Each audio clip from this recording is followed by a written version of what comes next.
In quantitative data analysis, visualizing and understanding the shape of your data distribution is crucial for accurately interpreting your findings.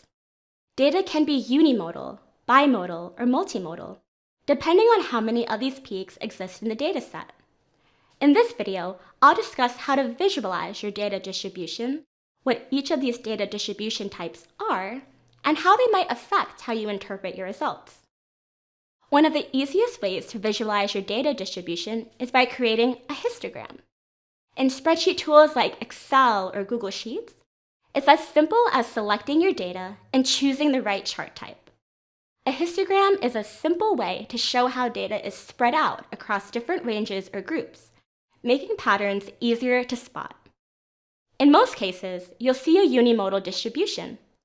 This means there's just one clear peak where most of the data points cluster. It's common when users tend to agree or have a similar point of view. Maybe most people rate your app's navigation as easy, giving it a score of 8 out of 10. That one peak represents the most frequent response. Unimodal distributions often signal that the users in your sample generally shared a similar experience. But sometimes, your data can be more complicated. When there are two distinct groups, such as two dominant user preferences or behaviors, this can create a bimodal distribution that shows two separate peaks in the data. You might see this if you're testing a feature that appeals to two different user groups, like beginners versus experts. Beginners might take longer to complete a task, while experts don't take as much time. These two peaks highlight that there's no single dominant pattern, and understanding both user groups is crucial for improving usability for all. And then there's the multimodal distribution. Instead of just two groups, you have multiple peaks showing several data clusters.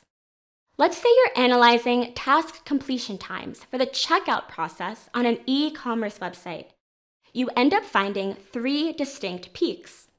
Most mobile users took 1 minute, most tablet users took 2.5 minutes, and most desktop users took 4 minutes. Each peak represents a different user group with unique behaviors. Identifying these differences is essential for meeting the needs of each group. So why should we care about the shape of the distribution?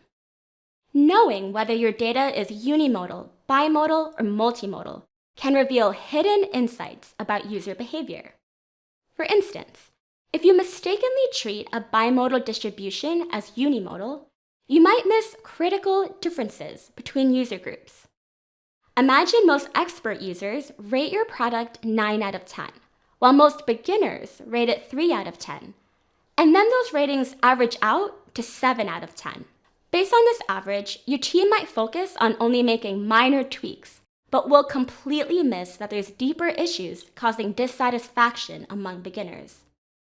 So what should you do when you spot multiple peaks in your data? 1. Segment your users. When you see multiple peaks, it's often a sign that different groups of users are behaving differently. Segmenting your data by user characteristics, such as by experience level or device type, can help you understand these patterns. 2. Avoid forcing averages. Don't try to summarize everything with just one average. In the case of bimodal or multimodal distributions, using a single average can obscure important differences in your users. And 3, dive deeper. Multiple peaks can signal deeper insights. It can mean there are usability issues specific to certain groups, or there might be different user preferences.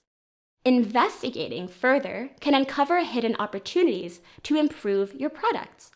Ask questions like, why are these groups behaving differently? What could be causing the split in behavior? So next time you're faced with a data set that's not showing a typical unimodal distribution, don't worry.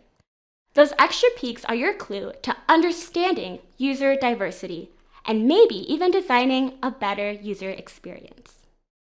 Thanks for watching. If you want to see more of our UX videos, take a look at these over here and consider subscribing to our channel. On our website, iningroup.com, you can access our free library of over 2,000 articles. You can also register for one of our UX courses that offers live, hands-on UX training.